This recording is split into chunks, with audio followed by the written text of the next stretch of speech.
Eddie George will be a head coach in this year's NFLPA Bowl, and I hope this is a sign of things to come. Also, the MEAC Fab 5 is exactly what we need more of. Oh yeah, it's Locked on HBCU. Play my music. You are Locked on HBCU, your daily podcast covering HBCU sports. Part of the Locked On Podcast Network, your team every day.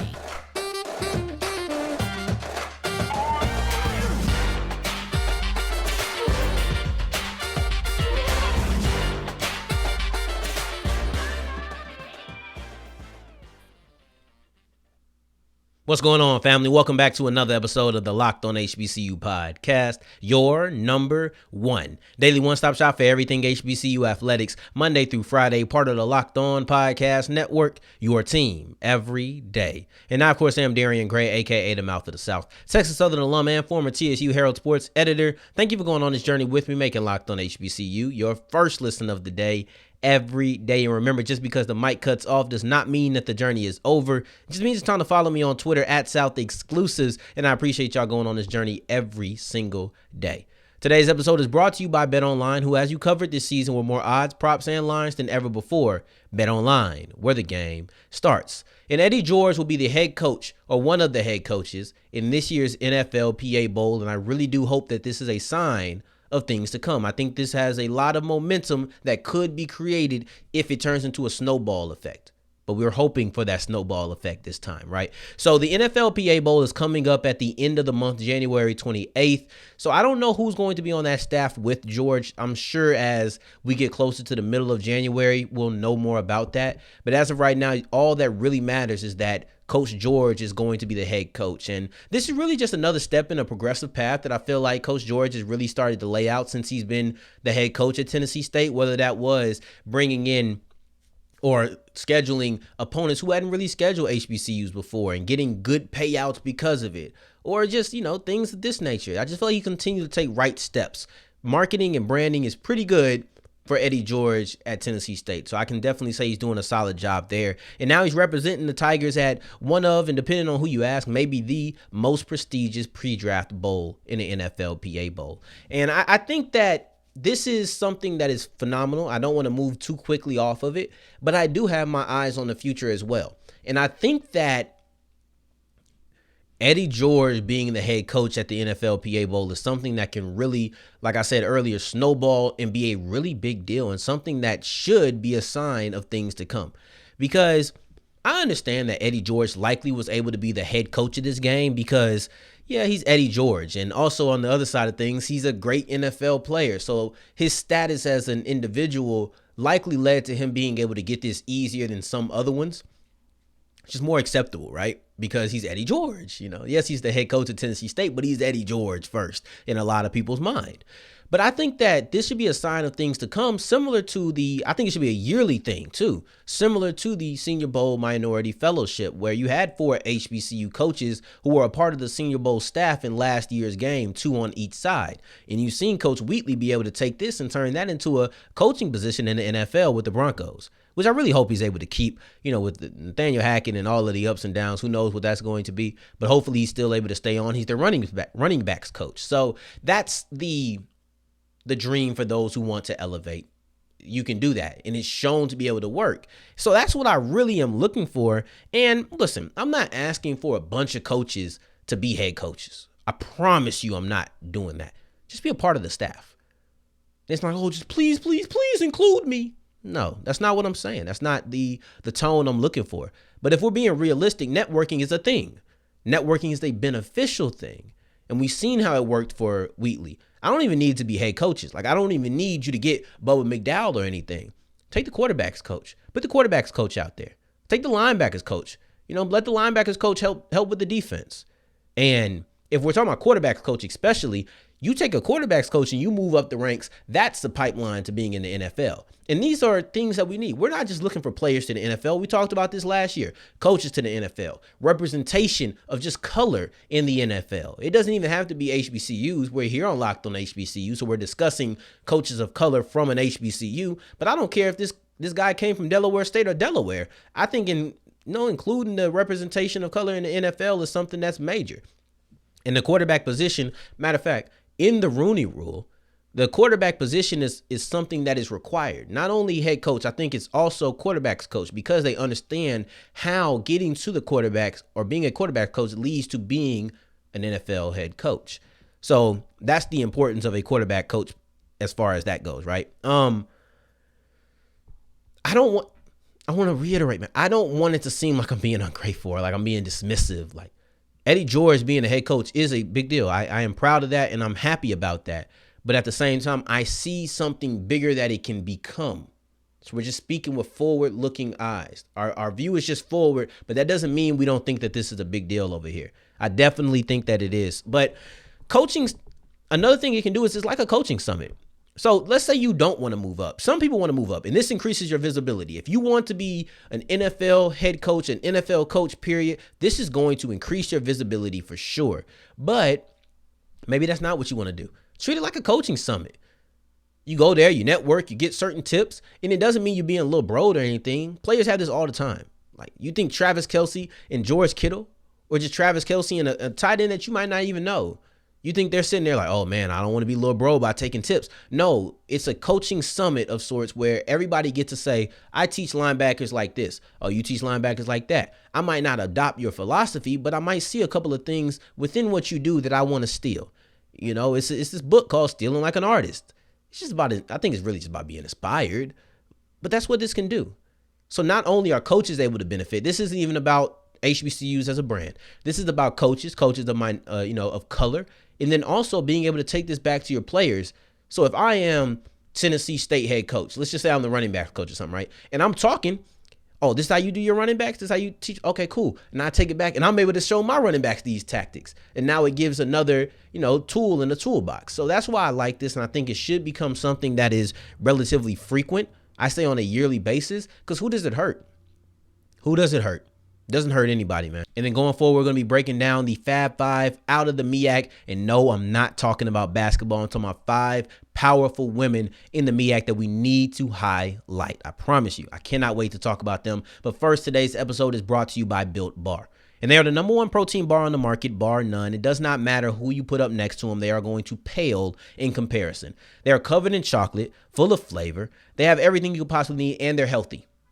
Right? You don't usually get that. Tastes good, this good, covered in chocolate, and still full of protein? Yes.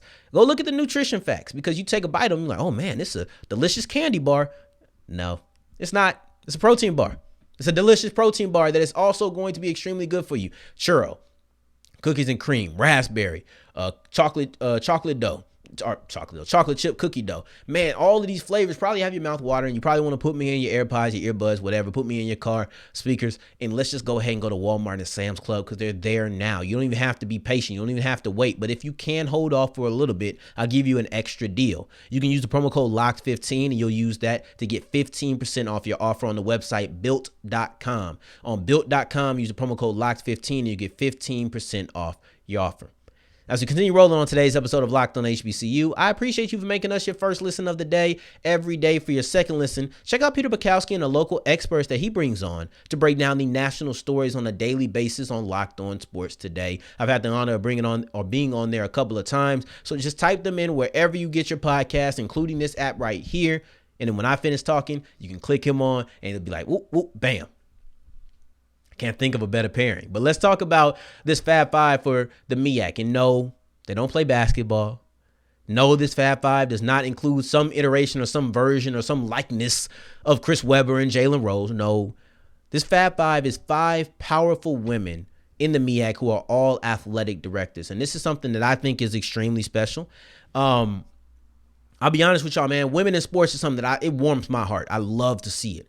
And I feel like, we got to bring some more women representation here. So if you know somebody who you feel like be a good fit to bring on the show, or you feel like there's somebody who you think would be good, either tag them, send them my way. I'll DM them, whatever. I got to be more proactive in including that and increasing that on here. That's something personal, kind of a New Year's resolution, if you will. But that's something that I definitely value and I want to get done. So if y'all would help me, I would love it. Let's do this all together, right? But I love to see women in sports, but this is on a different level. This Fab Five is on a different level because they're not just part of the operation. They're the leaders of the operation. They have the biggest seat at the table. These are just some of the things that you'll hear when I talk about what they said in this story, because it was amazing. And we all know why representation is important. It allows you to give examples without ever having to give a word. You don't have to say a word, but women can see, okay, we can have that position.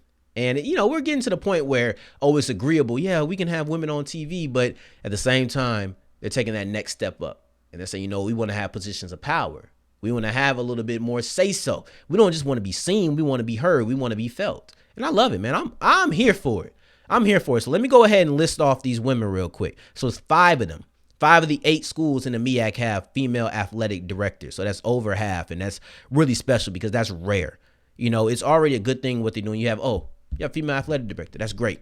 But 5 of them within one conference, and over half of the schools are represented with female athletic directors. Give it to me every time, okay? Here you go. You have Tara A. Owens from Maryland Eastern Shore. You have Alicia Shields-Gadsden out of Delaware State. Melody Webb out of Norfolk State. Dina Freeman-Patton out of Morgan State. And then you wrap up with Keisha Campbell out of South Carolina State. And you look at Owens. She got that job in 2022, and she said she wants to work to change the perspective. She wanted to be a part of decision making. And this is going to be a common thread. After I list just a little bit of what each one of them said about their position, you'll hear how it's more and more of the same thing said in different ways, but it hammers home just how impactful their position truly is. And then you go next, you have Shields-Gadsden, and she was hired in 2021, and she kind of echoed the same thing. I want to have a voice at the table. That's her sentiment. Then you go to Melody Webb, who was appointed to the position in 2020, but she was already there for 6 years, working in a different way with Norfolk State. So it was a little bit different, but she was just elevated, yet she was still brought on. And she was the first woman to ever hold that job at Norfolk State. And she talked about this. She said, I look at it as a way to break down invisible biases and invisible barriers. Then you have Freeman-Patton, who was also the first female athletic director at her school. And she said this can evoke change. And how you have black women sitting at the biggest seat in the table. Once again, that's the quote I specifically said because I thought that was the best quote. The biggest seat in the table. Yeah, there's a bunch of seats. Like we talk about, I want to have a voice. I want to do that. But that was a creative way to put it. Every table has a bunch of seats, but there's one seat that's bigger than all the other ones. There's a head of the table. There's a seat and a person that's more important and has more say so than a lot of other people. So then you finally have Campbell from South Carolina State, who discussed her decision to move into leadership and why she wanted to do it and when she decided to do it. But then also the female athletic director who came before her, like, she had to deal with a lot more to get the respect. And you look at the quotes, there's a common thread between all of them. Whether that's, I want to have the biggest seat. I wanted to have a position of power. I wanted to be heard. I wanted my voice to be heard. Or I wanted to, break a stigma, break a barrier. Even though those are kind of invisible, we know that they exist. And you look at the last one with Campbell, she said, man, the female athletic director that came before me, she had to deal with so much. And I think that's the idea that you want. Okay, she had to deal with this. I want to have to deal with less. The person after me should have to deal with less. And it just continues going down to where it's not this huge barrier. It's not a wall that you have to climb over. I think I'm being extremely idealistic. Maybe it never gets to the point to where the gender just doesn't matter. But maybe it's just a hurdle instead of a whole wall that you have to climb. Maybe it's just that, And in all of the things they spoke on are representation. It's all representation. I want my voice to be heard. I want to break down an invisible barrier. This is so that the next person doesn't have to go through so much. That's what it's all about. And they're doing a phenomenal job. I cannot wait to continue seeing them. I had to highlight them because my heart wouldn't sit right if I didn't. If we just seen this story and I just kept reading because it was a dope story, but every story I read doesn't turn into a topic. This was important because athletic directors do not get shine. It's very rare. You have to make a very splashy hire to get shine as an athletic director and really make multiple splashy hires. Or you have to just get hired at the moment because, let's introduce a new AD. But these women are doing something special and they needed to be highlighted, whether they were hired 2 years ago or a couple of months ago. They needed to be hired or needed to be highlighted. So I'm glad that I was able to do that. And going forward, we're going to be talking about MEAC basketball because conference play opens up on Saturday. And I'm going to tell you the 2 games that you need to watch out for. As we're wrapping up today's episode of Locked on HBCU, there's no MEAC basketball today, But that's why I love tomorrow, because there's two fantastic games that you have to be looking out for. One is North Carolina Central versus Morgan State, and the other is Norfolk State versus Maryland Eastern Shore. And I'll start off with the latter with my breakdowns. And one that I want to talk about is because, hey, Maryland Eastern Shore is, they're back. Hope football season didn't make you forget about them because they don't have a football team, but they are playing basketball in the MEAC, and they have had a pretty decent start. I think they're pretty in the middle as far as how they started this season. But now they get to open up conference play, and they get to go against the Kings. Yeah, that's right, the Spartans, the king of the MEAC, the team that won the conference last year, and they're bringing back their two best players from last year. But we've went into detail about them earlier this year? I don't know. Yeah, it was earlier this year. It's so close to the new year. I don't know if it was 2022 or 2023, but we went over them recently. I don't want to go into detail about them again. Go check out the preview and HBCU basketball episode where I said Grambling was the king of the SWAC, or king, or the what I call them? The class. That's what it was. They were the class of the HBCU basketball. That's what the thumbnail is saying. Yes, I know. They then went out and lost to PV, but I wasn't dying on that hill anyway. But you look at Maryland Eastern Shore, who I think should be the story right now, because we have talked about Norfolk State, but we haven't really talked about the Hawks of Maryland Eastern Shore. They play defense. That's what they do. That's why this is going to be a game. This is the one aspect that you really need to hammer home and look at. This team plays defense. They are the second-ranked defense in the conference. They've only allowed 67.9 points per game, or allowed 67.9 points per game. That's only like 0.4 off from being first place. And they're one of only three teams to allow less than 70 points a game leading into conference play. So they know how to play defense. With one good game, they could be the number one defense in the conference. It's that small of a margin between them and the next team. And they're led by Nathaniel Pollard. And Nathaniel Pollard is a former MEAC All-Defensive Player last year. He just recently won the Defensive Player of the Week award because his performances were really good. You look at the last game that he had 6 steals and 3 blocks. That's his second game in a row with multiple blocks.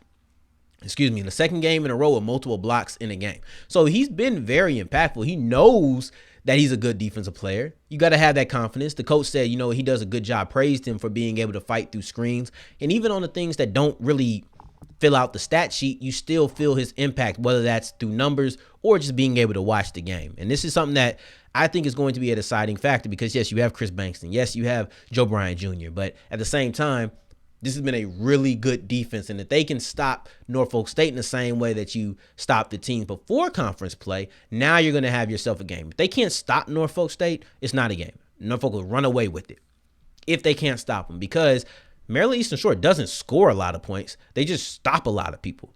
That's what they're good at. So if they don't stop Norfolk State, I highly doubt that you'll have a shootout.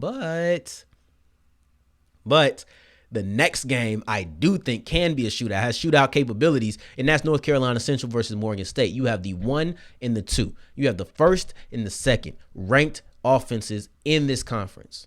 That's North Carolina Central at number 1, and Morgan State ain't that far behind them at number 2. It's just 80 points for Central and 78 points for Morgan State. It's just a matter of a bucket, and we'll see if that's the difference between the two teams in this game on Saturday. But this is probably the one that I'm looking for the most because I just want that offensive explosion. I just want a shootout. I'm just trying to, that's me.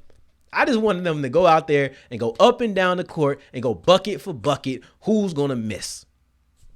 Sometimes I don't always want that, but sometimes I do. And when I have the top 2 offenses in the conference, that's the kind of game that I'm looking for.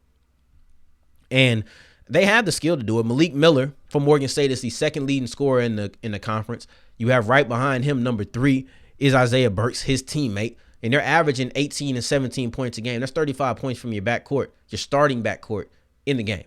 So they're immediate contributors, and you have to watch out for them. Both of them have scored 20 points in 5 games this season. So there's a lot of impact that you have to look out for in this backcourt. And North Carolina Central has a guy in their backcourt as well when it comes to Justin Wright, who has scored top 5, or he's a top 5 scorer, So they both know how to put up points. We've illustrated that. No need to highlight the individuals. There's one thing that I think could stop them, and that's that North Carolina Central just so also happens to be the first-ranked defense. Whew. So that's why I'm excited about North Carolina Central, and I said that in my preview episode. They have the best offense and the best defense statistically in the conference. They are somebody you're going to have to worry about. it's going to score over 80 nearly every time. We'll see if that streak is broken. This is an exciting game, and it's because of the offense. But at the same time, if I had to ask whose defense will have a better chance neutralizing based off of the resume they put on from the beginning of this year, I would say North Carolina Central. But those are the two games that you need to watch out for. You need to watch for the Spartans versus the Hawks, and then also need to watch out for the Eagles versus the Bears. Both of these are going to be really, really, really good games, and we'll see exactly what they're going to be on Saturday. I can't wait for the MEAC game to open up because the SWAC has already started off hot, and I think the MEAC has the possibility to do the same. And we'll recap all of these things on our next episode of Locked On HBCU. So I appreciate you for making us your first listen of the day. Every day we'll be back next week, like I said, to break down some of the biggest stories from this weekend. For your second listen of the day, make sure you're checking out Locked On Sports Today with Peter Bukowski and all of the local experts that he brings on to break down the national stories around the country. In the meantime, in between time, if you're looking for me, you can find me on Twitter at South Exclusives. Until the next time that we hear each other, family, take care, stay blessed. Peace.